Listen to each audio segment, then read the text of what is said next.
Hello students, my name is Aman Mansoori and I am your maths teachers. आप कह सकते हैं मैथ वाले भैया। आज फिर मैं आया हूँ chapter number 4, data handling and probability.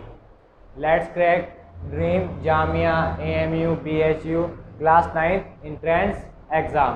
तो शुरू करते हैं। सबसे पहले चैप्टर का नाम है हमारा डाटा हैंडलिंग एंड प्रोबेबिलिटी। सबसे पहले समझेंगे डाटा क्या होता है। तो द इंफॉर्मेशन द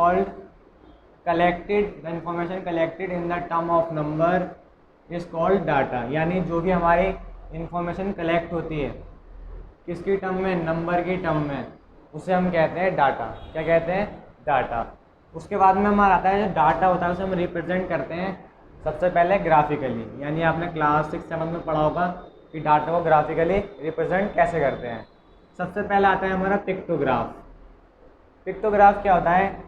डाटा को रिप्रेजेंट करना विद पिक्चर्स। जैसे मैं कह दूं कि एक पेन की अगर मैं इमेज बना दूं इस तरीके से और ये किसके इक्वल मान लूँ, 10 के इक्वल, तो इस तरीके से करना पिक्टोग्राफ के थ्रू डाटा को रिप्रेजेंट करना। उसके बाद में आता है हमारा बार ग्राफ। बार ग्राफ क्या होता है?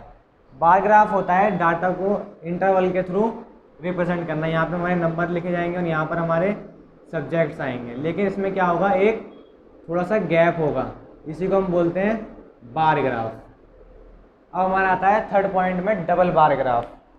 अब डबल बार ग्राफ क्या होता है? तो देखो, जिस तरीके से बार ग्राफ होता है उसके अंदर क्या होता है, सिर्फ एक सिंगल इंटरवल होता है, यानी इंग्लिश का मान लेते हैं। लेकिन डबल बार ग्राफ में साथ में एक ग्राफ और होता है। जैसे पहले फ्रेंड के इंग्लिश के मार्क्स कितने आए और सेकंड फ्रेंड के इंग्लिश के मार्क्स कितने आए, ये इन दोनों को एक साथ रिप्रेजेंट करता है। इसे कहते हैं डबल बार ग्राफ। क्या कहते हैं? Double bar graph. मैं एक बार और रिपीट कर दूं, डाटा क्या होता है? इन्फॉर्मेशन को कलेक्ट करना in the term of numbers is called data. और डाटा को रिप्रेजेंट करना by graphically, pictograph, bar graph और डबल बार ग्राफ। अब हम चलते हैं ग्रुप में डाटा किस तरीके से रिप्रेजेंट करते हैं। जब ग्रुप में डाटा रिप्रेजेंट करना होता है तब हमें क्या करना चाहिए? तो पहला आता है क्लास इंटरवल, यानी 0 से 10, 10 से 20 और 20 से 30। ये हमारा क्या है? क्लास इंटरवल कहते हैं इसे। उसके बाद में हमारे 0 से 10 के बीच में कितने आ रहे हैं? मान लीजिए 6 आ रहे हैं, तो ये हमारे 5 का एक कॉलम और ये 1। 10 से 20 के बीच में 4 आ रहे हैं और 10 से 30 के बीच में 7 आ रहे हैं। तो ये क्या है हमारा? ये है हमारे टैली मार्क। जितने भी मार्क्स आएंगे उनका हम टैली मार्क बनाएंगे। उसके बाद में इन्हें काउंट करके यहाँ लिखेंगे। The number of counting is frequency, यानी फ्रीक्वेंसी में काउंट करके हम लिखते हैं। ठीक है भाई। तो क्लास इंटरवल, टैली मार्क और फ्रीक्वेंसी। उसके बाद में हमारी एक इम्पोर्टेंट टर्म आती है जिसे बोलते हैं हम रेंज। रेंज का मीनिंग क्या होता है? रेंज का मीनिंग होता है upper value minus lower value. क्या?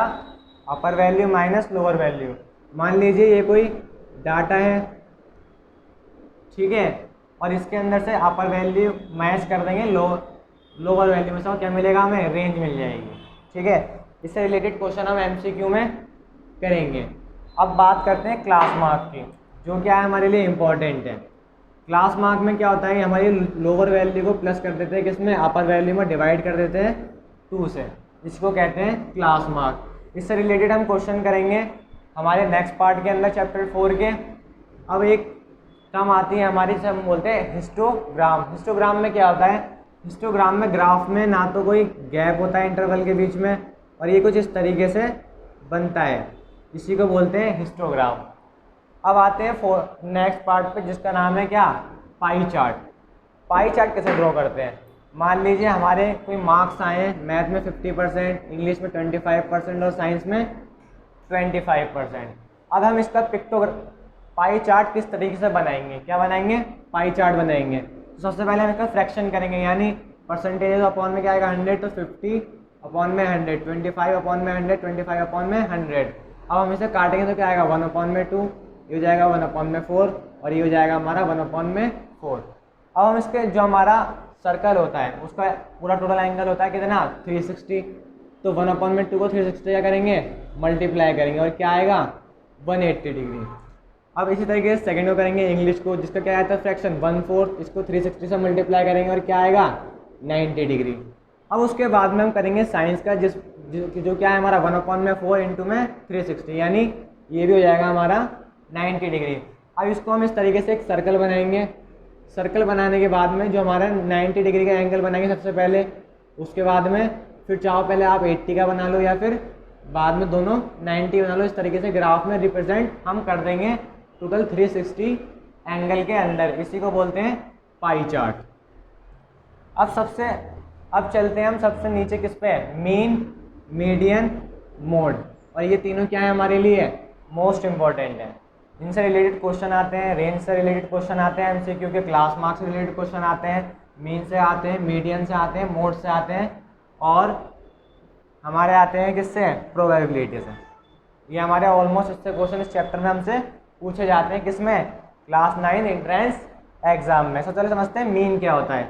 जो हमारा डाटा है उसका टोटल सम कर लेंगे, जितनी भी हमारी ऑब्जर्वेशन उसका क्या कर लेंगे, सम कर लेंगे। मान लो हमारी ऑब्जर्वेशन क्या है, ये हमारी ऑब्जर्वेशन है 1 2 3 4 5 6, ठीक है। अब ये हमारी क्या है, 5 तक हमारी ऑब्जर्वेशन मान ली, तो सम ऑफ ऑल ऑब्जर्वेशन, यानी सारी ऑब्जर्वेशन का हम सम कर लेंगे। और टोटल नंबर ऑफ ऑब्जर्वेशन 1 2 3 4 5, और ये हमारी 5 क्या हो गई, टोटल नंबर ऑफ ऑब्जर्वेशन। इसे प्लस करेंगे, फिर 5 से डिवाइड कर देंगे, और हमारा क्या निकल कर आएगा, मीन। कितना ईजी है। अब हम चलते हैं मीडियन पे। मीडियन क्या होता है, मीडियन क्या होता है, अरेंज इन असेंडिंग ऑर्डर। यानी जब भी हमें किसी डाटा का मीडियन निकालने को कहेगा तो हम क्या करेंगे, सबसे पहले उसे असेंडिंग ऑर्डर में लगाएंगे। अब भाई असेंडिंग ऑर्डर क्या होता है, असेंडिंग ऑर्डर होता है बढ़ता हुआ क्रम, 1 2 3 4 5, ये क्या है हमारा, ये है असेंडिंग ऑर्डर, ठीक है भाई। सबसे पहले हम असेंडिंग ऑर्डर में लगाएंगे, उसके बाद में हम ये देखेंगे कि हमारी ऑब्जर्वेशन को काउंट करेंगे। अगर वो ऑड नंबर में आती है तो हमारा फॉर्मूला क्या होगा, ब्रैकेट में n+1 टर्म अपॉन में 2। ये हमारे किसके लिए, ये है हमारा ऑड नंबर के लिए। अब हम चलते हैं इवन नंबर। अगर हमारी ऑब्जर्वेशन काउंट करने में क्या है, इवन नंबर है, तो क्या होगा, n/2 nth टर्म, और n/2 + 1 nth टर्म अपॉन में 2। ये हमारी किसके लिए, इवन नंबर के लिए। अब आते हैं मॉड। सबसे आसान क्या है हमारा, मॉड। मॉड में क्या करना है, कह रहा है observation which has highest frequency is called mod. यानी हमारी ऑब्जर्वेशन के अंदर सबसे, ये हमारी ऑब्जर्वेशन मान लो सबसे हाईएस्ट कौन है इसके अंदर, कोई नहीं, सब सिंगल है। मान लो ये क्या है, 55 है, तो सबसे ज़्यादा बार कौन आया, 5। तो 5 क्या हो जाएगा हमारे लिए ऑब्जर्वेशन का, मोड हो जाएगा। क्या हो जाएगा, मोड हो जाएगा। अब हमारी लास्ट टर्म है जिसका नाम है प्रोबेबिलिटी। प्रोबेबिलिटी क्या होता है, प्रोबेबिलिटी का मतलब होता है जैसे मान लीजिए कल बारिश होगी या नहीं होगी, ये क्या है, मेरी प्रोबेबिलिटी है, जिसमें हमारे आउटकम्स होते हैं और चांसेस होते हैं। यानी ये प्रोबेबिलिटी का फॉर्मूला क्या हो गया, नंबर ऑफ आउटकम्स अपॉन में टोटल नंबर ऑफ आउटकम। मान लीजिए हमने एक सिक्का उछाला, फिर क्या होगा, सिक्के के दो ही, या तो हेड आएगा या फिर टेल आएगा, तो ये क्या है, ये है टोटल नंबर ऑफ आउटकम्स। ये क्या है, टोटल नंबर ऑफ आउटकम्स। ये क्या होगा, 2 हो गए। अब नंबर ऑफ आउटकम्स क्या होता है, यानी अब हेड आता है या टेल आता है, इसे लिखेंगे हम 1। तो ये क्या है हमारा, इसी को बोलते हैं प्रोबेबिलिटी, ठीक है भाई। तो ये था हमारे चैप्टर का सारांश कंप्लीटली। इसमें कोई चीज़ समझ में ना आए तो पूछना। और आज के सेकंड पार्ट के अंदर हम करवाएंगे इससे रिलेटेड एमसीक्यू, और इस चैप्टर से रिलेटेड कुछ क्वेश्चंस चाहिए हो तो नीचे दिए गए हमारे डिस्क्रिप्शन में ऐप के लिंक को, ऐप को डाउनलोड कीजिए और कोर्स को परचेज कीजिए, जिसमें आपको मिलेगा प्रैक्टिस पेपर, एमसीक्यू क्वेश्चन और query classes and problem classes. Thank you so much.